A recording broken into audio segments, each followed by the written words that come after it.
क्या आप भी भूत की कहानियों के बहुत बड़े शौकीन हैं? आप बिल्कुल सही जगह पर आए हैं। जब आप लोगों के मुंह से ही भूत की असली डरावनी कहानी के बारे में सुनते हैं तो आपके रोंगटे खड़े हो जाते हैं, क्योंकि ऐसी भूतिया कहानी सुनने से हमारे मन में भी भूतिया विचार आने लगते हैं। इस कहानी को पूरा जरूर सुने। इसमें आपको भूत प्रेत की कहानी के साथ ही कुछ और भी रहस्यमय चीजों के बारे में मालूम चलेगा। दोस्तों, क्या आप अपने डर का सामना करने के लिए तैयार हैं? तो लाइट बंद कर दें और एक कंबल पकड़ लें। चीजें डरावनी होने वाली हैं। पहली कहानी का नाम है भूत प्रेत ने किया हमला। तो चलो दोस्तों शुरू करते हैं। एक बार की बात है, एक गांव में 3 दोस्त रहते थे, विक्की, विशाल और मधु।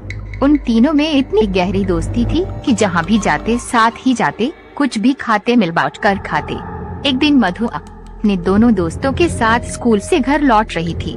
दोपहर का समय था और वे तीनों साइकिल चला रहे थे। तभी विशाल की साइकिल एक बड़े से पत्थर से टकराया गई और वह नीचे गिर गया। उसके पैर में बहुत तेज चोट लग गया और वह बुरी तरह दर्द से चिल्ला रहा था। मदद के लिए उस सुनसान रास्ते में कोई मिल भी नहीं रहा था। तभी मधु भागकर मदद के लिए किसी को बुलाने गई। थोड़ी दूर गई तो उसे 1-2 मंजिला घर दिखाई दिया। उसे लगा कि शायद वहाँ मदद मिल जाएगा। फिर वो वहाँ गई, लेकिन वहाँ जाकर देखी तो सारे कमरे में ताला लगा हुआ था। उसी वक्त मधु को लगा कि कोई उसके पीछे से होकर दूसरी मंजिल पे गया है, और जब वो पलटकर ऊपर देखी तो उसे एक परछाई दूसरे मंजिल पर जाते हुए दिखाई दिया। मधु को लगा कि शायद ऊपर कोई रहता होगा, उसी की परछाई होगी। मधु उसे रोकने के लिए आवाज लगाते हुए उसके पीछे पीछे दूसरे मंजिल पर चली गई। फिर वो वहाँ जाकर देखी तो उस मंजिल पर बस एक कमरा था और उस पर ताला लगा हुआ था।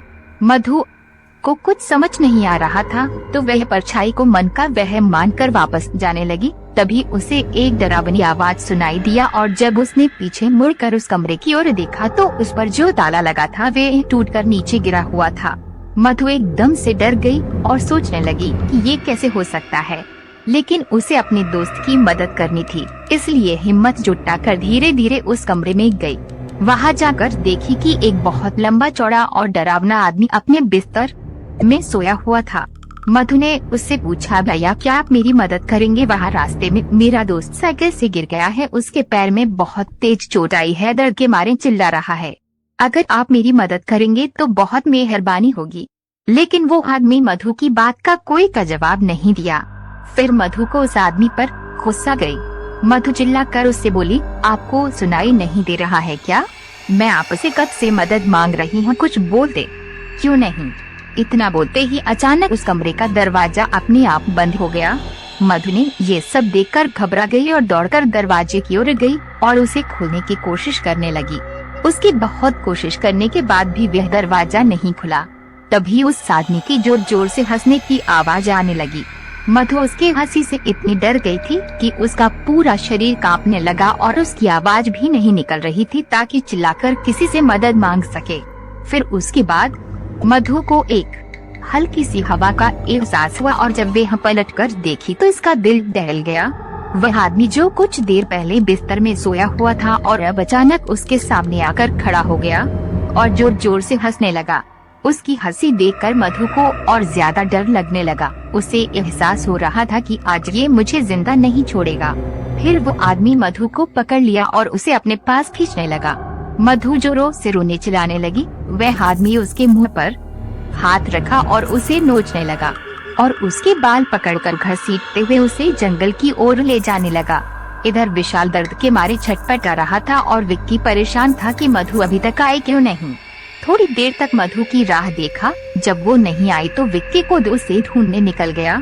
तभी एक आदमी ने विक्की से कहा, भाई तुम बहुत परेशान लग रहे हो, क्या बात है? विक्की ने उसे अपना सारा किस्सा सुनाया और फिर वो दोनों मधु को खोजने निकल गए। तभी एक जंगल में अधमरी हालत में मधु उन लोगों को मिली। उसके कपड़े फटे हुए थे और वह रो रही थी। विक्की ने उसे देखते ही गले लगा लिया और पूछने लगा कि ये सब कैसे हो गया। फिर मधु अपने साथ हुए सारा किस्सा बताया। उसके साथ हुए इस हादसे को सुनकर दोनों के रोंगटे खड़े हो गए। तभी उस आदमी ने बताया कि कुछ साल पहले बगल के गांव में एक लड़का रहता था। वह थोड़ा पागल सा था और हमेशा आते जाते लड़कियों को छेड़ते रहता था। उससे परेशान होकर लड़कियों ने अपने माता पिता से बताया। फिर गांव वालों ने उसे बहुत मारा। फिर 2-4 दिन के बाद वे उसी 2 मंजिला घर में जाकर अपने आप को एक कमरे में बंद करके चाकू मार लिया।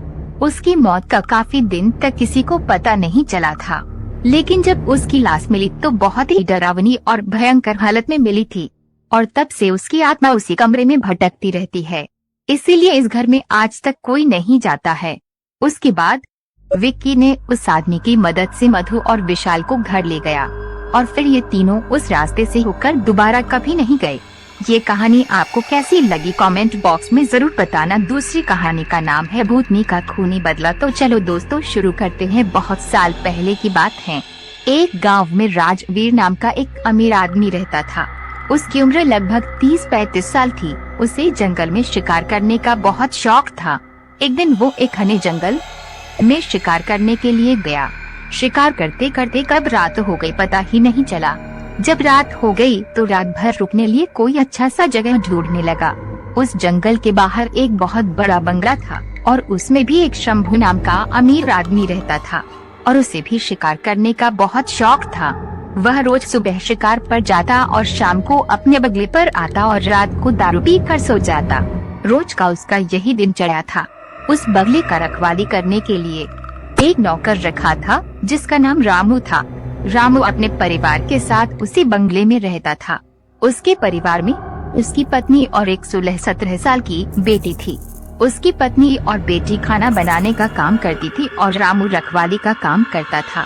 जब कभी उसके रिश्तेदार वहाँ रुकने आते तो ये तीनों उन लोगों की बड़ी लगन से सेवा भाव करते थे। शाम का समय था। राजवीर अंदर गया और देखा कि शंभू आराम से बैठकर दारू पी रहा था।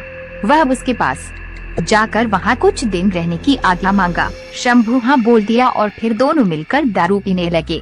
फिर ये दोनों अच्छे दोस्त बन गए और राजवीर कई दिनों तक वहीं पर रहा, और ऐसे ही उनकी ऐसो आराम की जिंदगी चलने लगी।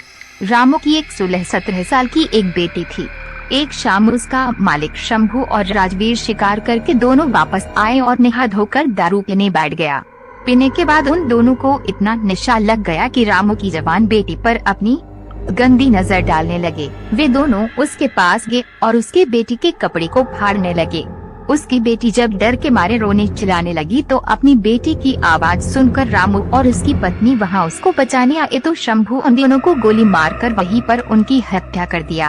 और फिर ये दोनों उसकी बेटी को नोच नोच कर अधमरा बना दिया और अंत में उसको भी गोली मारकर मार डाला, और तीनों के लाश को अपने बंगले के पीछे रातों रात दफना दिया। अगले दिन इस बात को किसी को भी भनक तक भी नहीं लगी। कुछ दिन के बाद शंभू ने फिर एक नरेश नाम का नया नौकर रखा। नरेश जब पहले दिन बंगले पर आया और अपने काम में लग गया, किसी को कुछ भी पता नहीं चला कि इस बंगले के पुराने नौकर और उसके परिवार के साथ क्या हुआ और वो कहाँ चले गए। ऐसे ही कुछ दिन बीतने के बाद नया नौकर नरेश गेट बंद करके सोया हुआ था। तभी अचानक आधी रात को किसी की रोने आवाज आई और नरेश की नींद खुल गई। उसने एक हाथ में लाठी और दूसरे हाथ में टॉर्च लिया और गेट के पास जाकर बोला, कौन है वहाँ जो इतनी रात गए रो रहा है। उसने देखा कि गेट के नजदीक बैठी एक लड़की रो रही है। नरेश उसके पास गया और उसके सिर पर हाथ फेरते हुए कहा, बेटी रो मत, मेरे साथ अंदर चल। फिर वह लड़की अंदर आई। नरेश ने उसे पीने के लिए पानी दिया और पूछा, बेटी तुम कौन हो, कहाँ से आई हो और इतनी रात को अकेले इस घने जंगल में क्यों भटक रही हो। नरेश की इतनी बातें सुनकर वह लड़की और तेज तेज से रोने लगी। कुछ देर बाद वो शांत हुई और नरेश को बताई कि इस बंगले के पहले नौकर रामू की बेटी है। फिर उसने ये भी बताया कि कैसे इस बंगले के मालिक शंभू और राजवीर ने उसके माता और पिता को मार डाला, और फिर अपनी प्यास बुझाने के लिए मेरे शरीर को नोच नोच कर मुझे भी मार डाला। फिर हम तीनों के लाश को इसी बंगले के पीछे दफना दिया। उस लड़की की इतनी सी बात सुनकर नरेश डर गया और उसके डर के मारे पसीने निकलने लगे। फिर थोड़ी देर बाद हिम्मत रखते हुए उससे पूछा, ऐसे कैसे हो सकता है, अगर तुम मर गई है तो मेरे सामने कैसे बैठी है। नरेश की यह बात सुनते ही वह लड़की अचानक गायब हो गई और थोड़ी ही देर बाद उसी कमरे के दीवार पर उल्टा लटक गई। नरेश ये सब देखकर पूरी तरह से थरथराने लगा। फिर अचानक वह लड़की नरेश के सामने आकर बैठ गई और बोली, चाचा आप डरिए मत, मैं आपके साथ कुछ भी बुरा नहीं करूँगी। उसकी बातें सुनकर नरेश का डर धीरे धीरे शांत हो गया और माथे पर आए पसीने को अपने गमछे से पोंछ लिया। फिर उसी रात को उस लड़की ने नरेश को वह जगह दिखाई जहां उन तीनों को दफनाया गया था। नरेश ने कुदाल से खोदकर उन तीनों ने अस्थियों को निकला और फिर उस लड़की से वादा किया कि वह उसका मालिक शंभू और राजवीर के खिलाफ कोर्ट जाएगा और उस लड़की को इंसाफ दिलवा कर रहेगा।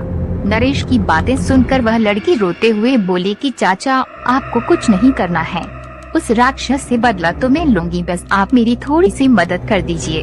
फिर क्या, उस लड़की की बताए अनुसार नरेश ने बीमारी का बहाना बनाकर उस बंगले की नौकरी छोड़ दी और उस लड़की से किए हुए वादे के अनुसार उसके माता पिता की अस्थियों को जला दिया और उन दोनों के नाम पर पूजा पाठ भी करवाया।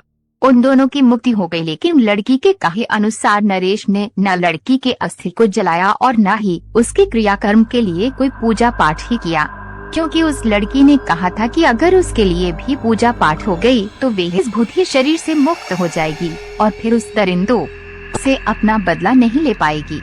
समय बीतता गया। कुछ महीने बाद शंभू ने फिर एक नया नौकर ढूंढने की कोशिश करने लगा, लेकिन उस बंगले में कोई दूसरा नौकर आने को तैयार ही नहीं होता, क्योंकि नरेश दिन रात वही घूमता फिरता रहता और नए आने वाले नौकर को उस बंगले की भूत वाला कहानी सुनाकर भगा देता।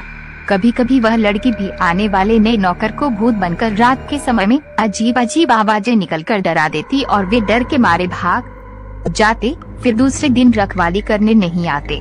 उस बंगले पर ऐसे ही रोज कितने शिकारी आते, दारू पीते, मौज मस्ती करते, लेकिन जिंदा वापस कभी नहीं जाते, क्योंकि वहां आने वाले हर शिकारियों से उसको सख्त नफरत हो गया था।